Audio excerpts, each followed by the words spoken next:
Johanna, how hopeful are you that our trees are going to be able to adapt fast enough to our warming climate? You know, I'm really hopeful. I know based on our network mapping of forests that these networks are super connected and resilient. So they're resilient because these connections between trees are they're many, right? This tree is connected to this tree in many different levels, many different points of contact. And so if you lose some of the connections, there's still some left. So there are concrete things that we can change to make sure our forests are still intact and still our carbon sinks into the future, and that they regenerate and continue to breathe out oxygen and clean our air and provide us with beautiful places to come visit. Like my favorite forest. I know, it's amazing. Yeah. All of that had me wondering, what about just planting more trees to replenish what we've lost? Obviously, smaller trees aren't going to store as much carbon, but it's a starting place. So that's something I asked Laura Lynch, the host of What on Earth. I know we've been trying to get our dogs together forever, and I'm so happy to meet Mickey. I'm really happy to meet Rodney, and they like each other. They like each other. And what better way to talk about tree planting? Because I know you've done several shows on this topic.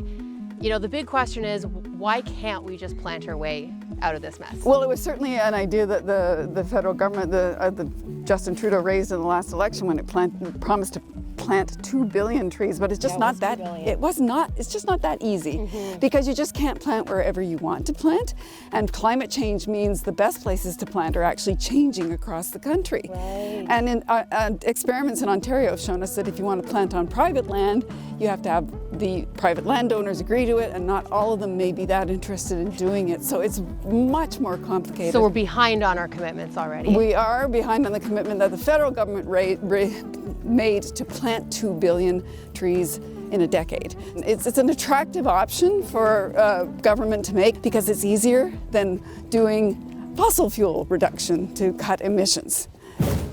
Well, there are people trying, and if you haven't heard of this guy, your kid probably has. He has over 100 million YouTube subscribers. Mr. Beast, yes, I'm about to quote Mr. Beast, acknowledged that it will take years before these new trees can make a considerable impact. And honestly, I've done everything I can. I got a bunch of fans together and we planted thousands of trees, and I'm personally planting 100,000 trees, aka a $100,000 donation. But at the end of the day, 20 million more trees is better than none, and doing nothing is how we got here.